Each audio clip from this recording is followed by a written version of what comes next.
our gravesite. We are the Stevens family. While you won't see my name on any of these monuments, I'm here, resting beneath the sod. My name is Mary Sophia Stevens, born October 6, 1833, died August 30th, 1861. Ezra and I married October 13th in 53, so here we are just a little ways short of our 168th anniversary. By 1860, we were most definitely settled here in Muskegon. Ezra was the overseer of a mill in those days, and we were quite comfortable. We were able to tell the census man, who came to our door, that the value of our personal estate was $2,000.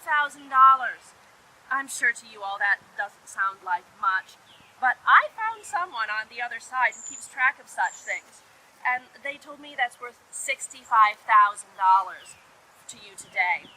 What a difference to numbers time makes, doesn't it?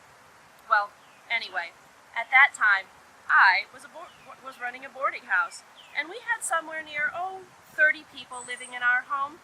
And from what I remember, most of them were from the mills. You see, just a decade before, Ezra had been living in the same kind of situation with Martin and Louisa Ryerson. There was something like 20 other people in that household, including couples and families. Muskegon wasn't so big and grand back then as it is now. We all had to look out for each other so very closely. We wouldn't have grown to be such a grand city had we not. When I arrived in Muskegon, there was a village here. My trade at the time was law.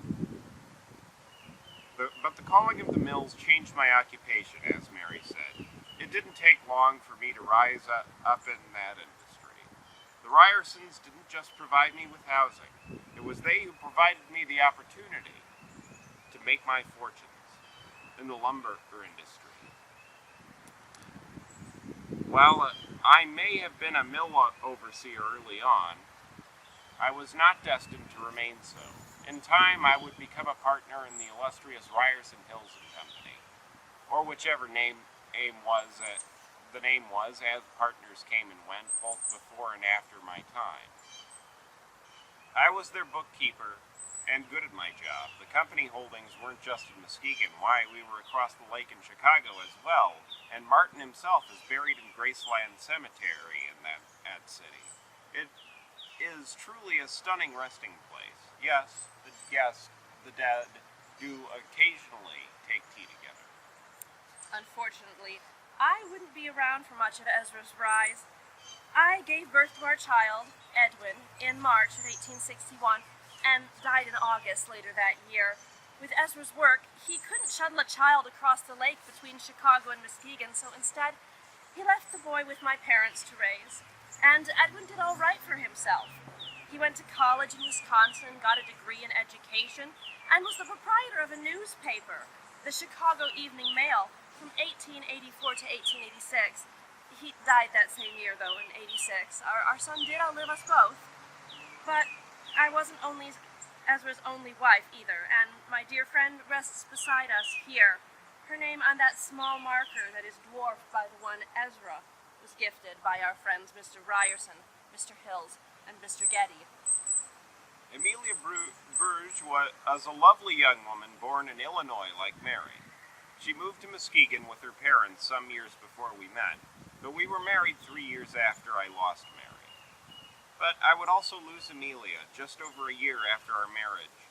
She gave birth to my daughter on April 1st, 1865, and died the same day. Unfortunately, the business continued to pull me from home, and I once again gave my child to their grandparents to raise.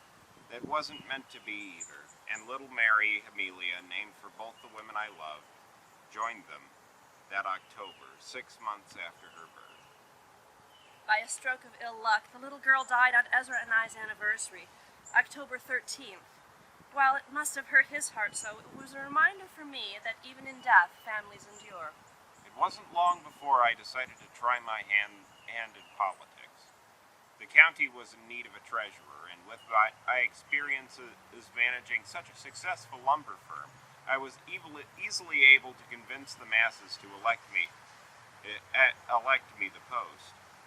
It was an important victory for the county, but before I took office, January of 1869, the county record reads, a resolution of condolence was passed to the family of Ezra Stevens, county treasurer-elect, who had become insane and died. I died January 9, 1869. Records in your time don't note why, and I consider it wise to keep some things close to the chest. But there are rumors, clues, and family stories and such things that might give you hints if you care to look for them. The important thing is not that I left behind a fortune and success in both business and politics, but that there were people left in this world who thought it worth their time to reach out to one another and showed that they cared about this loss. And then, of course, there is the gift of my headstone. An impressive monument I could never have envisioned my colleagues constructing in my honor. Evergreen Cemetery holds so many stories. Ours is just one. Some, like mine and Amelia's, are those of lives cut short.